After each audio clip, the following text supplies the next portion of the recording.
Welcome to another practical physics walkthrough from Godalming College Physics Department. Today we're going to be looking at an experiment which investigates the internal resistance of a cell by loading it with different resistors. It's a fairly simple experiment but full processing of results. As always, you're going to need to have a look at the script. There's every chance you won't have done this in theory yet, so you will also need to have a look at the theory behind it. There is no box with all this kit in. You're going to have to look in the cupboards for the resistors, and you're also going to have to pick out a dry cell and a multimeter, or two multimeters, one for the ammeter and one for the voltmeter. So that's your CPAT requirement for you to set this circuit up yourself. So really try and do it.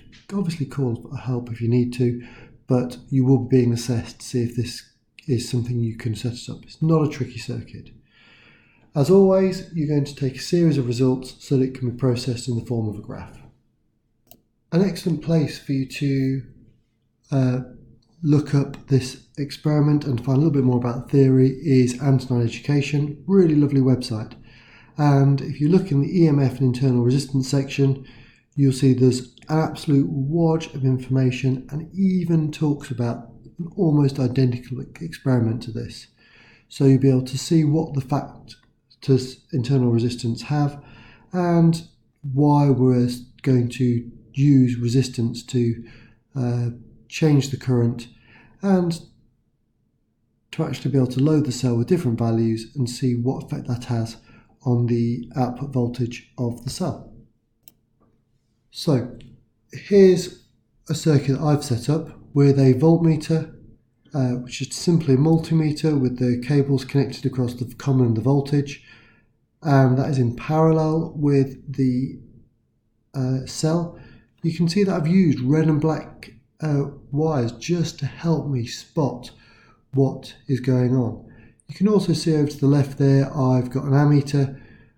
Because of the currents we're going to be using, I'm using the common and the 2 amp, and you can see that on that dial I've got it set up to be in the 2 amp scale. There are 3 resistors that you're going to be using, and effectively you're going to use those output cables at the bottom to jumper across the 3 different combinations of resistors. With 3 resistors there are 9 possibilities. As long as we don't put all 3 resistors in series, all 3 resistors in parallel. We've asked you to work it out, but hopefully if you look at this table it won't be too hard.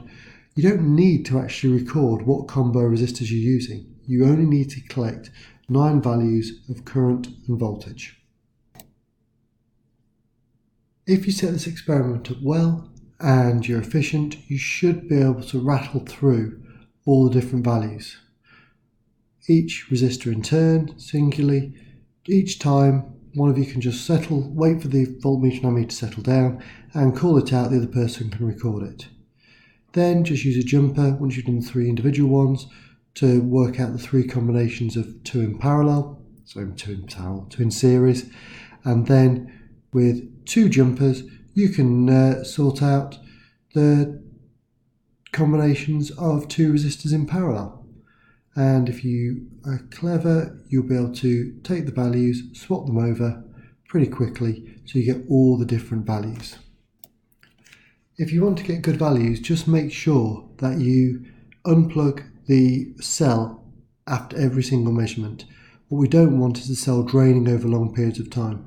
And certainly at the end of the experiment, you're going to need to just de-set up your circuit so that we know that your cell is not discharging.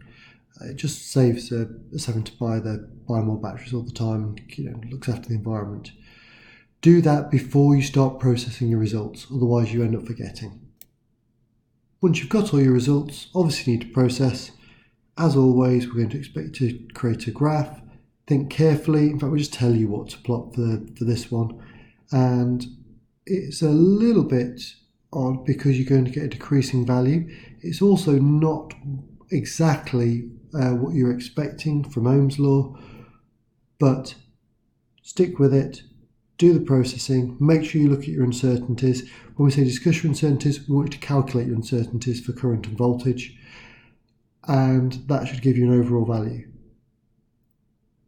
we're going to get you to do a percentage difference based on the 1.5 nominal value. You will have taken a value for your EMF, just open cell. So you'll also have that to use to see how accurate your result is produced. I hope you found this useful, and I hope you're enjoying your labs. This is a really good experiment because you will not have done internal resistance at GCSE, so whether you've done this before or after you've done it in theory, it's a really good one to reinforce the theory.